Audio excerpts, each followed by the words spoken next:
Saudações, gente bonita, no agradável estado de Goiás, 30 graus, são 12 horas e 30 minutos. O mundo da geopolítica tem se movimentado muito nesse fim de ano, tem muita coisa acontecendo. Mas indiscutivelmente duas ocupam as principais atenções: a questão ucraniana e a questão do Oriente Médio. A questão ucraniana, ela está muito perto de se resolver. Agora mesmo,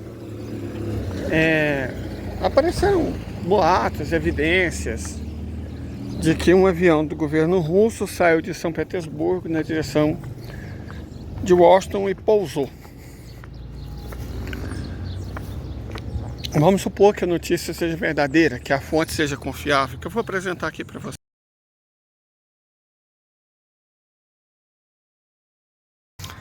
Então estamos partindo do pressuposto que a fonte é verossímil. O que funcionários do Kremlin estariam fazendo em Nova York? Bom, negociando certamente uma das duas saídas, um dos dois problemas. Ou a questão ucraniana, ou a questão do Oriente Médio. Vamos tentar imaginar a questão ucraniana. Não tem muito o que discutir, eu acho pouco provável. Sabe por quê, gente? É uma questão lógica. Não faz sentido a Rússia discutir a Ucrânia. A Rússia venceu a guerra. O vencedor não tem que negociar. A Rússia já falou os termos, é rendição incondicional. E aí ela, a Rússia, decide como ela achar melhor e ponto. Estados Unidos pode chorar, a Europa pode chorar, os alemães podem mandar 5 mil mané para a fronteira com a Bielorrússia. Não vai mudar nada, sabe? A Rússia ganhou. A Ucrânia já era. As questões territoriais, vamos supor, no post, o cidadão que fez a postagem apresentou como hipótese a Rússia entregar as regiões etnicamente não ucranianas, a entregar a Bessarábia e a Bucóvina do Norte para Romênia, entregar a Transcarpátia para a Hungria, entregar a Rutênia para a Eslováquia e entregar a Galícia para a Polônia. Por que eu não acho provável? Por que eu não acredito nessa hipótese? Vamos começar pela Galícia. Seria premiar a Polônia por ter sido a mais russófoba das nações europeias. Mas, por outro lado, os habitantes da Galícia odeiam os russos, ok. Mas, historicamente, eles odeiam ainda mais os poloneses. Então, entregar para a Polônia uma região com 5 milhões de ucranianos muito rancorosos e experimentados em batalha, seria um excepcional presente de grego. Então, é uma coisa que poderia fazer sentido. Vamos ver a Rutênia. O governo eslovaco agora não é mais anti-russo. Os rutenos são uma espécie de... os rusinos, né? São uma espécie de pais dos eslavos, vamos colocar assim. Se fosse em biologia, seria um taxon Lázaro. Uma espécie que deveria estar extinta, mas que por algum motivo, nós sabemos qual é, vive em regiões montanhosas isoladas, ainda existe. Faria algum sentido entregar para a Eslováquia? Talvez, o dano não seria grande. Mas existe uma tendência dos russos em proteger os rusinos. Então, não sei. Mas a Rússia não morreria por isso. Entregar a Transcarpátia para a Hungria faz total sentido. Realmente é uma região pequena, são uns 300 mil habitantes no máximo, e de fato eles são húngaros. A Hungria é uma das poucas aliadas que restaram para a Rússia na Europa. Então faz sentido entregar a Transcarpátia para a Hungria. Agora, no caso da Bucóvina do Norte e da Bessarábia, aí as coisas mudam um pouco. Entregar a Bucóvina do Norte para a Romênia, um país hostil, sei lá, faz algum sentido. A Rússia não vai morrer se perder a Bucóvia do Norte. Agora, Bessarabia, bebê, nunca, mas jamais que a Rússia entregue a Bessarabia para a Romênia. Jamais. A Romênia não vai entregar Ismail nem 1 cm² da Bessarabia para a Romênia. Aliás, é mais provável que ela tome a Gagaúzia da Moldávia do que ela entregar a Bessarabia para a Romênia. Certo? Então não faz sentido. Não vejo acontecendo mesmo. Em relação ao Bucóvia do Norte, como a gente já disse, ok. A encrenca, vamos colocar assim, seria com a Moldávia. Moldávia é um país muito hostil em relação à Rússia, é um país ridículo, né? População muito pequena, sem poder nenhum, pobre. É incrível como um piolho desse queira criar encrenca com a Rússia. Então o que aconteceria provavelmente? Não é uma encrenca que diz respeito diretamente à Romênia, mas à Moldávia. Então, imaginar a Rússia entregando para a Moldávia, a Bessarabia, não mesmo.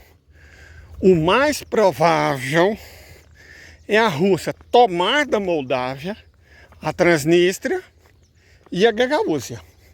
Não ela entregar a Bessarabia, certo? A gente tem que ser realista quanto a isso. Muito realista. E o restante da Moldávia? Anexa, volta a fazer parte da Rússia ou entrega de vez para a Romênia? São duas alternativas. A Moldávia ficar do jeito que está é pouco provável. É uma das nações que eu falei que não tem muitas chances de ver a década de 2030. Certo? Então, a Rússia pega para si não só a Bessarabia, como a Gagaúzia e a Transnistria e entrega o que sobrou para a Romênia. Se vira, toma que o filho é seu. E aí, nesse caso, ela poderia entregar a Bucóvia do Norte. Nesse sentido, entregando a Galícia para a Polônia como um presente de grego. Ah, gente, aqui ainda tem amora, olha.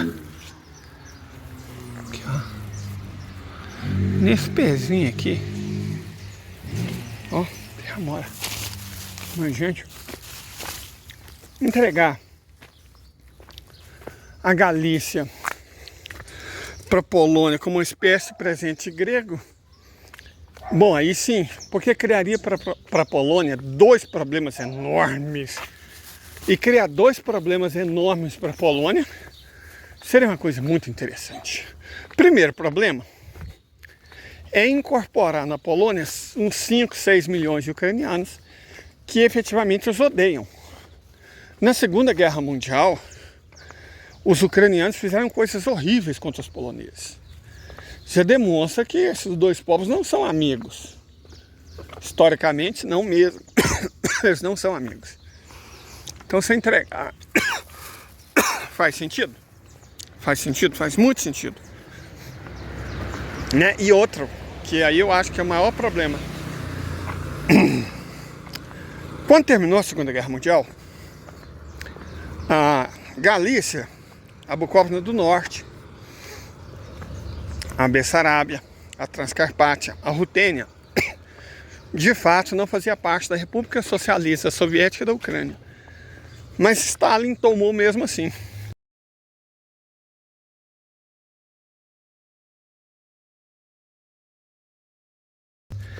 Porque os eslovacos lutaram contra os russos fascistas, os romenos lutaram contra os russos fascistas, os húngaros lutaram contra os russos fascistas, e o Stalin tinha que punir todos esses países.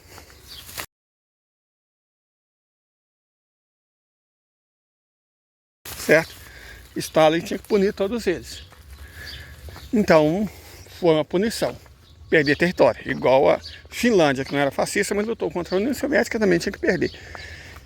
É o que acontece quando se perde uma guerra, você perde territórios. Aí, como não tinha o que fazer com eles, resolveu colocar eles na Ucrânia, um cabaré de gato, né? Um caldeirão étnico. A República nunca havia existido a Ucrânia. A Ucrânia havia sido inventada por Lenin Ucrânia foi um país inventado por Lenin. Foi a União Soviética que inventou a Ucrânia. Ué, já que tá aqui tudo mesmo, vamos continuar misturando esse cabaré de cega aqui. Certo? Vamos misturar. E aí, a União Soviética toma a Galícia. Só que a Galícia era uma região que tem, principalmente Lvov, não toda a Galícia inteira, que a Galícia era originalmente parte do Império Austro-Húngaro.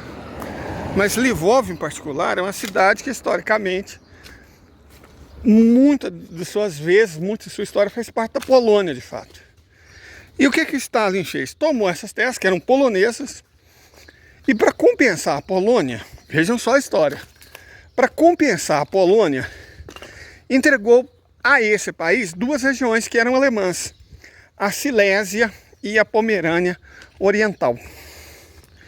Então, se a Polônia recebe de volta a Galícia, o ressentimento alemão vai ser profundo.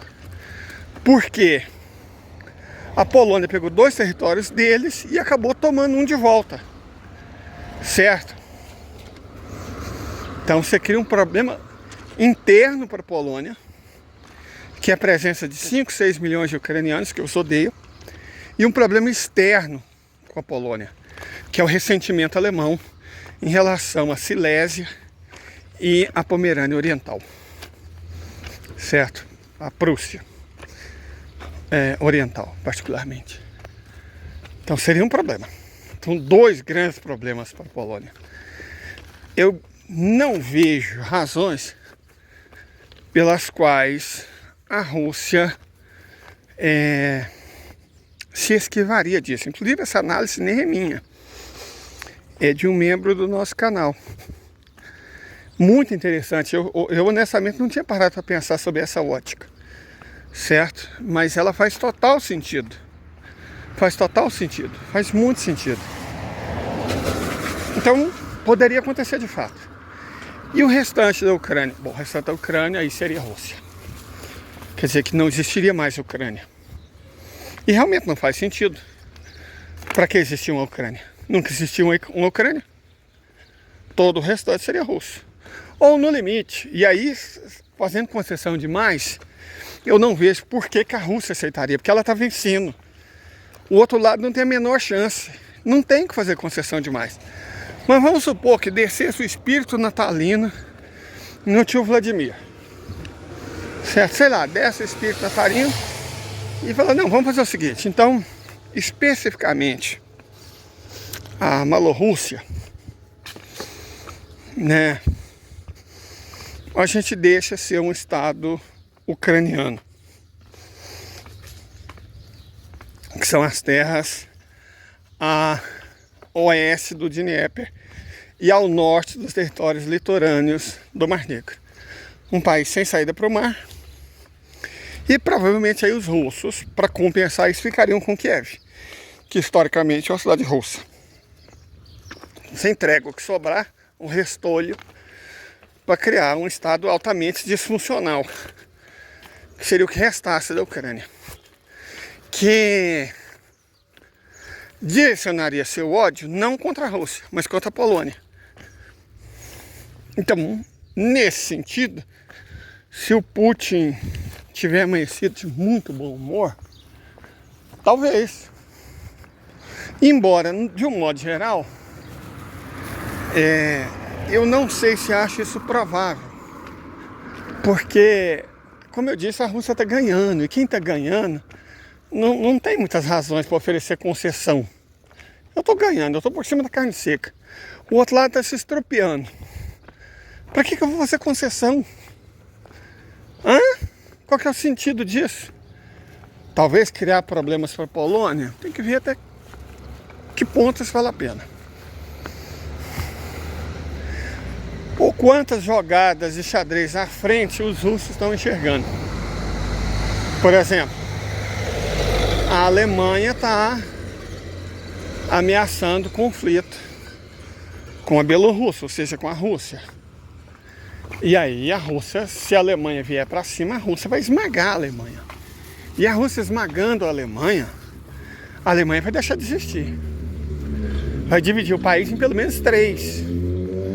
A antiga Alemanha o ocidental, a Bavária, e a antiga Alemanha Oriental, onde a votação, a lógica é totalmente diferente do restante da Alemanha. E para valer essa antiga Alemanha Oriental, seria a antiga Alemanha Oriental, mais lembra da Silésia e da Pomerânia? Então, toma a Silésia e a Pomerânia da Polônia e entrega para a Alemanha Oriental. Aí sim, aí poderia existir. Existe alguma chance. O mapa ficaria mais ou menos assim.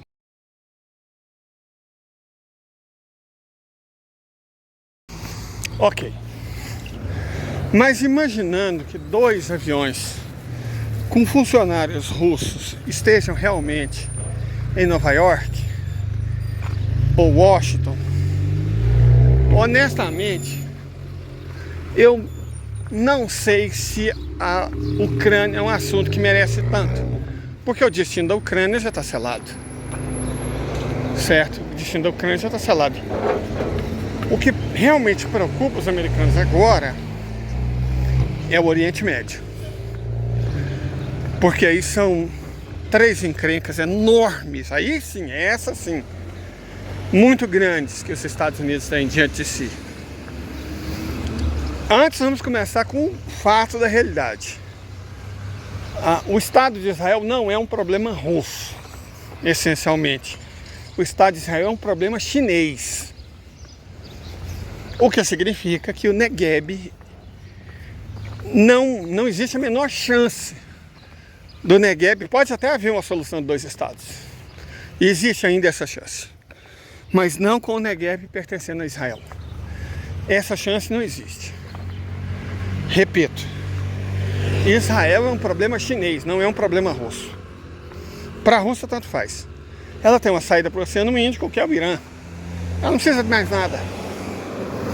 O Irã controla Bab el-Mandeb, que já se provou controla o canal de Suez. Então, se o Irã controla o Iêmen, que controla os Houthis, que controla o Al-Nasrallah, que controla Bab el-Mandeb, a Rússia, amiga do Irã, controla Bab el-Mandeb, e a China está do outro lado. Então, o canal de Suez deixa de ser relevante, porque finalmente a geografia venceu. Bab el-Mandeb é quem controla o Suez, e ponto. A Rússia não está tendo nenhum problema em Bab el-Mandeb. Os navios russos passam, vão, voltam com tranquilidade. Ninguém ofende os russos. Nesse sentido, para a Rússia está de boa. Negociar como ponto de partida. Vamos supor que os russos resolvam ceder ao máximo. E fala, não, Israel pode continuar existindo. Mas mesmo isso, tá, continua existindo. Mas sem a chamada Província do Sul. Sem o Negueb. O Negueb e Eilat farão parte do Estado palestino. O mapa ficaria mais ou menos assim.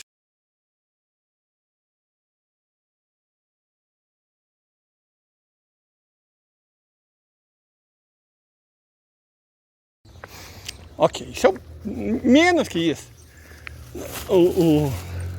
A Rússia não tem como aceitar um átomo menos que isso. Porque ela não pode negociar deixando os chineses para trás, passando os chineses para trás. Não vai acontecer. E a Rússia sabe que para a China toda a questão é o Negueb. Porque a China precisa do Negueb pelo exato motivo que os Estados Unidos e o Reino Unido sempre precisaram. Estados Unidos e o Reino Unido precisam do Negueb para impedir uma conexão terrestre entre Ásia e África. E a China precisa do Negueb para fazer uma conexão terrestre entre Ásia e África. Simples assim. Então o Negueb é inegociável. De modo que, imaginando que a Rússia ceda muito mais do que precisa, esse é o mínimo do mínimo do mínimo. O Estado palestino vai ser instalado, assim como os iranianos disseram desde o começo, desde antes de começar o conflito, com um território contínuo entre Gaza e a Cisjordânia, ou seja, com o Negueb como parte do Estado palestino. o que é a condição do apoio chinês ao Irã, que patrocinou um acordo de paz entre Irã e a Arábia Saudita, inclusive. Então, menos que isso aí, é absolutamente inegociável. Esse é um ponto inegociável. Tá, no limite, bem no limite.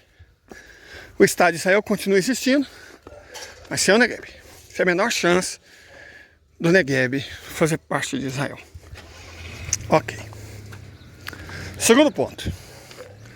Problema para os Estados Unidos e para a Europa é o que está acontecendo exatamente em Bab el-Mandeb. 30% dos navios não podem mais circular. E isso é um problema enorme. É um problema enorme para os Estados Unidos. Por quê? É aquilo que nós já explicamos. A distância entre os portos do Índico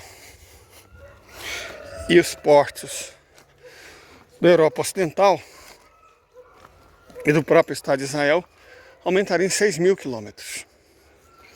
Nós já até precificamos isso. Custaria 18 milhões de reais para cada navio. Para cada navio a mais, só em combustível. Só para dar a volta no Cabo da Boa Esperança, ao invés de cruzar pelo Canal de Suez. Um mapa assim.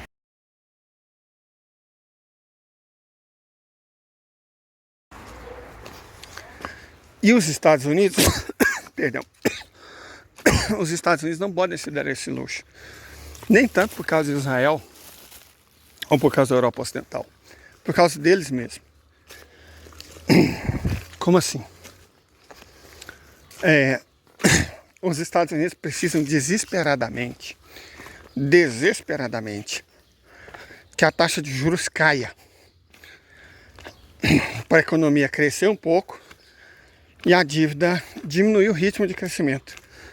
Que é a única, mais miserável chance dos republicanos terem qualquer expectativa de talvez, por um milagre, conseguirem vencer as eleições. Para que isso aconteça, para que tenha a mínima chance de acontecer, a economia o ano que vem tem que crescer. O que implica queda dos juros, diminuição da inflação. Por os juros caírem, a inflação precisa cair. Porque tem outras maneiras, tipo aumentar a oferta. Mas os Estados Unidos, neoliberais que são, não conhecem mais políticas keynesianas. Só adotam políticas liberais. Então a política que eles conseguem visualizar para contenção da inflação é contenção da demanda. Não é aumentar a oferta, é conter a demanda. Isso implica que para controlar a inflação eles aumentam os juros para diminuir a quantidade de pessoas capazes de comprar. Empobrece todo mundo. Evidentemente isso não ajuda eles a vencer as eleições. Então, para que possa acontecer, eles precisam que a inflação caia. Só que, com o que está acontecendo, já no Canal do Panamá, que só funciona para navio pequeno, velho, ainda está passando por uma seca terrível, e agora, com o Canal de Suez, que perdeu 30% do volume transportado por conta da encrenca de Bab el-Mandeb, os Estados Unidos precisam desesperadamente normalizar o tráfico marítimo. E aí é desesperado mesmo, a ponto de negociar com a Rússia a solução de 2 estados. Aí Israel nem vai ser consultado. Israel se achou muito importante, né? Israel é o capim comendo boi.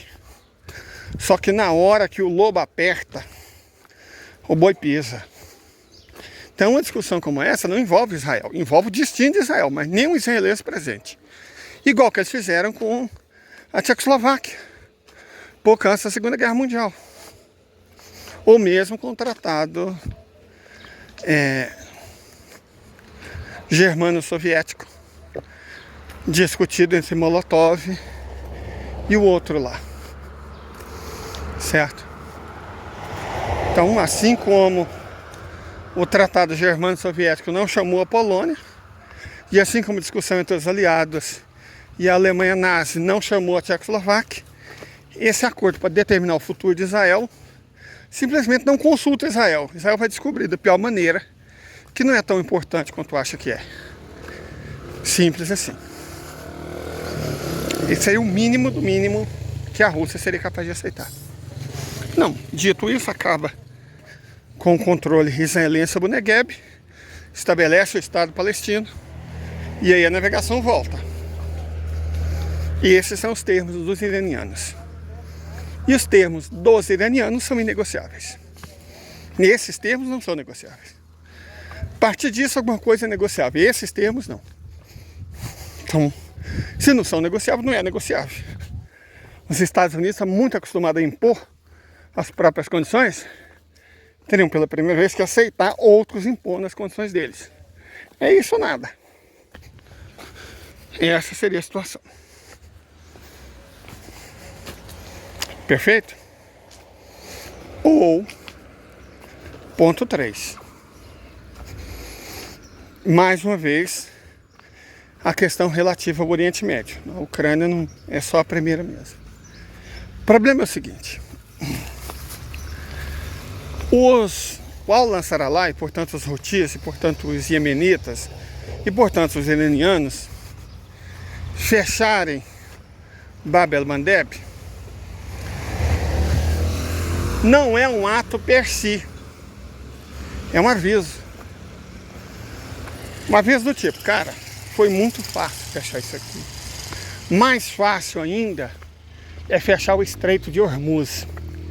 E se os Estados Unidos estão sofrendo com o fechamento de 30% de Bab el-Mandeb, se Hormuz fechasse, aí, camarada, o que os Estados Unidos passariam não tem nem nome. Porque metade do petróleo do planeta circula por aquela região. Metade do petróleo exportado do planeta circula por lá. Se de repente a oferta de petróleo caísse pela metade, sem queda equivalente na demanda e sem prejudicar a China, porque se o Irã bloqueasse o Hormuz, ele não ia bloquear todo o Hormuz, ia bloquear o Hormuz para qualquer navio destinado ao Ocidente. Não navio destinado à Índia. Não navio destinado à China. Seria bloqueado para o Ocidente. Para a Europa, para o Japão, para a Coreia, para a Austrália, para a Nova Zelândia, para a Europa, para os Estados Unidos, para o Canadá. Essa seria a situação. E aí o preço do petróleo, 76 dólares, só para 150 nas primeiras horas.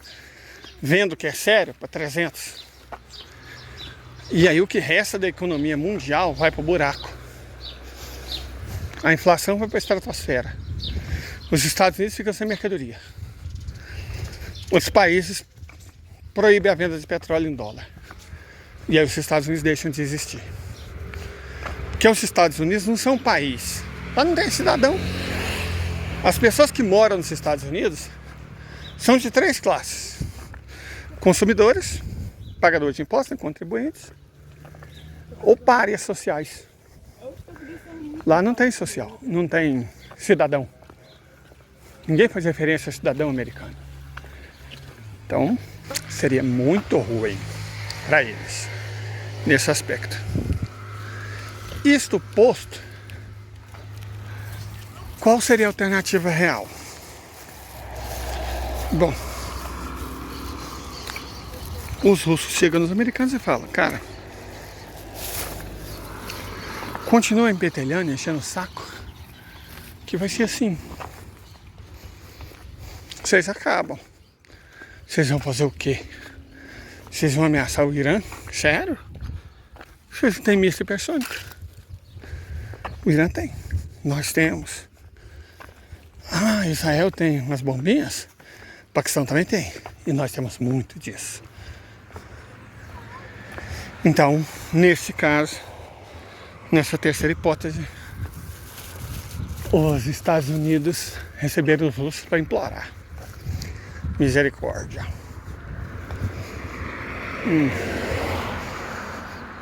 São essas três condições que podem estar acontecendo. São essas três opções. Certo? Essas três opções. Eu não consigo ver outras. E reitero o motivo. A Rússia simplesmente não precisa negociar.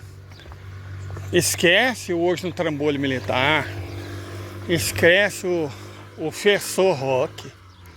Esquece esse falador de bobagem. Esquece. Não existe chance para a Ucrânia, não existe arma mágica, não existe russos gastando 95% das suas armas e munições. Quem não tem munição são eles. Faz cerca de um mês que nós mostramos que uma única fábrica de granada, que é só uma das muitas tipos de arma que existe, uma única fábrica de granada da Rússia produz sozinha mais do que todos os países da OTAN juntos. Entende? Uma única fábrica em um mês produz o que a OTAN inteira produz em um ano. A capacidade industrial da Rússia não foi atingida em nada, pelo contrário, a Rússia está com economia de guerra e pleno emprego, operando a todo vapor, toda velocidade, no máximo, no talo. Então ela não tem motivo para negociar, nenhum motivo para negociar. A economia está indo bem, o povo está patriota, está ganhando muito dinheiro, está sendo lucrativo, portanto. Ela está impondo o poder dela no mundo inteiro. Está ganhando prestígio, está desdolarizando a economia mundial. Então, para ela está tudo certo, cara. Não tem o que negociar para quê? Para que você está ganhando um jogo? A perspectiva são que você aumente a goleada e você vai negociar, cara. Isso não existe.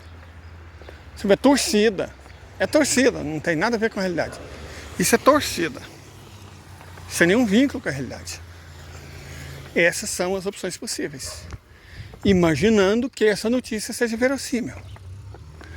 Ou então, sei lá, tá só lá trocar de embaixador, funcionários, quem sabe, troca de prisioneiro, pode ser qualquer coisa.